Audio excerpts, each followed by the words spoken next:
here's Brody Brazil. I'm not sure this story is generating enough interest or attention that certainly I would expect.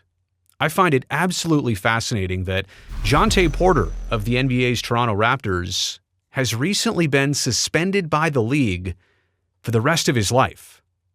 That's right, a lifetime ban for Jontay Porter. And his actions with sports betting, specifically betting on his own team, it sounds like. There's a lot to this, and it really feels like this was the only action the NBA could realistically take given the circumstances. But we'll talk about that, how the NBA sits with the rest of its players and with its customers betting. There's a lot to dive into here about the bigger picture situation. But first, a little bit more on Jontay Porter. 24 years old. He's a product of the University of Missouri. In 2018, he had a standout season. He was part of the all-freshman team in the SEC. Now, after that, things got a little bit tougher. You could say more downhill than uphill. He had two unfortunate ACL injuries, like literally back-to-back in the very next season. He had a difficult time coming back to play college basketball. And then when it was his turn for the NBA draft, that was 2019, nobody took him. He went undrafted by the NBA in 2019. However, he did sign on with the Memphis Grizzlies late in 2020. He was with them for 20 and 21. In 21, he was also with the Memphis Hustle. 22 and 23, he was with the Wisconsin Herd, as well as the Motor City Cruise. So you can understand different NBA franchises, and those are their G League affiliates.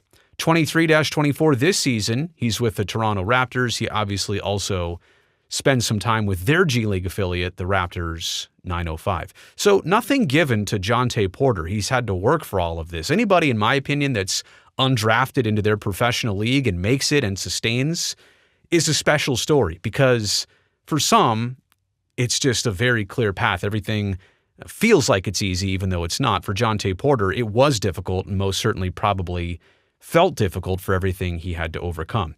He comes from a big basketball family. I say big in terms of family members. There's a lot of different family members, and they're all pretty deep in their basketball careers. His dad, Michael Porter Sr., is Missouri's basketball assistant coach. He also had a playing career.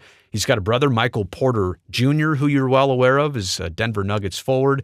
He's got two sisters, Bree and Sierra. They both played for the Missouri women's team, and his mom even played college basketball for Iowa. So like I said, deep roots in the basketball world for Jontay Porter and the Porter family. This is kind of like the family business. And we'll take a look at his stats here, level by level. 2017-18 with Missouri, plays in 33 games. He started 7 games, playing about 24 and a half minutes per game, 6 boards, 2 assists, almost 2 blocks, about 10 points a game. In the G League overtime, 33 games played, 20 started, about 26 minutes, 9 boards, 3.5 assists, a little more than 2 blocks, and about 10.7 points per game. And at the highest level, the most difficult level with Memphis and Toronto, small sample size, 37 games played. He started 5 games in the NBA, 11.2 minutes a game, so not a lot of time, 2.6 boards, 1.6 assists per game, and less than 4 points a game. But he made it, and it's also interesting that he's only played 33 college games, 33 regular season G League games, not the showcase, but just the regular season, and then 37 games in the NBA. So a little sample of each, but like I said, the picture is pretty clear here. He's a grinder, a hard worker, and worked very hard just to get to the NBA. And so here's what happened. According to the Associated Press, here's their write-up on it. Toronto Raptors player Jontay Porter was banned for life from the NBA on Wednesday after a league probe found he disclosed confidential information to sports bettors and wagered on games, even betting on the Raptors to lose. Porter is the second person to be banned by Commissioner Adam Silver for violating league rules. The other was now former Los Angeles Clipper owner Donald Sterling in 2014, shortly after Silver took office, and that was for an entirely different important reason that ban happened for life. Here's what the commissioner said, Adam Silver, quote, "There's nothing more important than protecting the integrity of NBA competition for our fans, our teams, and everyone associated with our sport, which is why Jontay Porter's blatant violations of our gaming rules are being met with the most severe punishment." End quote. And again, I think that's the fascinating part of this story. How often does somebody get banned for life by any league especially basketball. When was the last time it happened to a player? Other sports for other things, most certainly, I think we all have an idea of where the lines are drawn, what constitutes a lifetime suspension. But again, sports betting, and especially on your own team, is definitely on the wrong side of that line. Back to the article. The investigation started once the league learned from, quote, licensed sports betting operators and an organization that monitors legal betting markets about unusual gambling patterns surrounding Porter's performance in a game on March 20th against Sacramento. And that's interesting, right? That this is so complex, so detailed. The research on this, the investigation on this is so thorough that they just spotted something abnormal. A red flag was raised. They do the investigation on that, and they learn a lot more because of it. The league determined that Porter gave a bettor information about his own health status prior to that game and said that another individual known to be an NBA bettor placed an $80,000 bet that Porter would not hit the numbers set for him in parlays through an online sportsbook. That bet, right, $80,000 was the wager, it would have won $1.1 million. So I'll be honest, if I'm the sports betting operation and I'm about to lose more than $1 million on something because somebody knew something, you can certainly understand why sports betting operations are going to have these type of protections, these types of investigations. Again, they see something abnormal, they're going to go right after it. Porter took himself out of that game after just 3 minutes, claiming illness and none of his stats meeting the total set in the parlay. The $80,000 bet was frozen and not paid out, the league said, and the NBA started an investigation not long afterward. Now, the league has partnerships and other relationships with more than 24 gaming companies, many of whom advertise during NBA games in a variety of ways. Silver himself has been a longtime proponent of legal sports wagering, but the league has very strict rules for players and employees regarding betting, obviously. The league also determined that Porter, the brother of Denver Nuggets forward Michael Porter Jr., placed at least 13 bets on NBA games using someone else's betting account. The bets ranged from $15 to $22,000. The total wagered was $54,094 and generated a payout of $76,059, or net winnings of $21,965. That was the payout for Jontay Porter, eventually, by betting on his own games. Those wagers did not involve any game in which Porter played, the NBA said, but 3 of the wagers were multi-game parlays, including a bet where Porter, who was not playing in the games involved, wagered on the Raptors to lose. All 3 of those bets lost. So he did bet on the Raptors, just not on games where he was participating. So here are my takeaways. And like I said, number 1, this is a rare punishment. You do not see it very often that somebody is banned by their professional sports league for the rest of their life. And I don't see any coming back. I don't see how the NBA could hand down this discipline and ever turn back on it, certainly within the years of Jontay Porter's playing career. And again, $21,000 worth of bets won here. That was the net gain, $21,000 plus.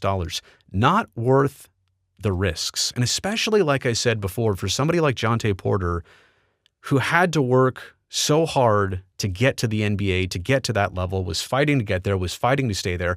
I think that's the sentimental side I feel about this story. Sure, everybody looks at the headline of somebody being banned. What's it all about? What did they do? But for me, it's the thought that this is regrettable. I'm pretty sure with knowing nothing about Jontay Porter that that's exactly how he feels right now. And in retrospect, it wasn't worth the risks, considering not just the payout of playing in the National Basketball Association, right? All the money to be gained, or even being a G League player. The payout versus $21,000 of sports bets. Now, maybe this is part of an addiction. Maybe this is something he couldn't contain. He couldn't stop himself from doing. And that's another story here, which I'll get to in a second, but not worth the risks from a very surface level viewpoint. The NBA, like I said, they have no choice here in 2024. With gaming on the rise, I say sports gaming, sports betting on the rise through apps, and they're encouraging fans to do this. They have to make sure that line is absolutely clear and straightforward to everybody moving forward. They had to make an example out of Jontay Porter. It's unfortunate, but what else were they supposed to do? If they go easy on this, anybody else down the line who comes even into some gray area, the league would just have a really difficult time if they didn't take this opportunity to reset and reestablish what the precedent for sports betting actually is in the league. So it also brings, though, this interesting dilemma of protecting the players and protecting the integrity of the game and making sure that, the NBA is so pristine in sports wagering and we don't have our players do any of that. But then, is the NBA protecting its customers and people who get into an addictive hobby almost, if you will, an addictive activity? Like sports betting, gambling in general, wagering, some people cannot stop themselves and cannot help themselves. And the more that you put it in front of them, like they just wanted to tune into a basketball game like they always do. And they've always had a betting problem. But now these two things are merging on a pretty consistent basis. And let me just say that betting is nothing new. Sports are nothing new. I'm just saying how they've emerged is the something new part of this. And look, the NBA has sponsors for alcohol, and people do bad things consuming too much alcohol. I'm not saying this is entirely on the NBA to worry about its fans and what they do, but there has to be some responsibility here, some acknowledgement that if one of your players might have a problem like this, whether Porter did or doesn't or won't ever have the problem again, you have to understand that some of your fans and people you're marketing to, you must care about them in the very same breath. And also, I guess I'm glad to see that this was so tightly monitored, that something like this was flagged. I would hope that somebody who shouldn't be betting, who shouldn't be wagering on a ton of sports, who might be losing a ton of money and can't afford it, I would hope that any one of those betting operations would red flag that person and not bankrupt them. But I don't know. I'm also saying, because this is so tightly monitored, that if anybody else tries this again, that this won't be the last time somebody gets suspended. If they try again, people will get caught again based on now what we understand of how tightly and closely monitored things like this actually are. So again, this is the headline. The lifetime suspension is what catches your eyes and ears. To a large degree, I mean, it's regrettable what Jontay Porter reportedly did.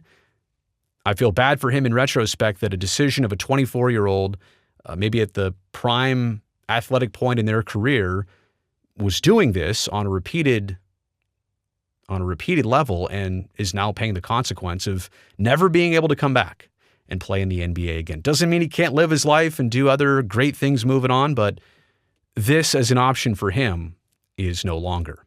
You made it here to the end of the video. I appreciate that. Thumbs up down below. That'll greatly help me in this video and this channel. And don't forget, I'd love to see you back here, so make sure you subscribe, and we'll do it all over again next time.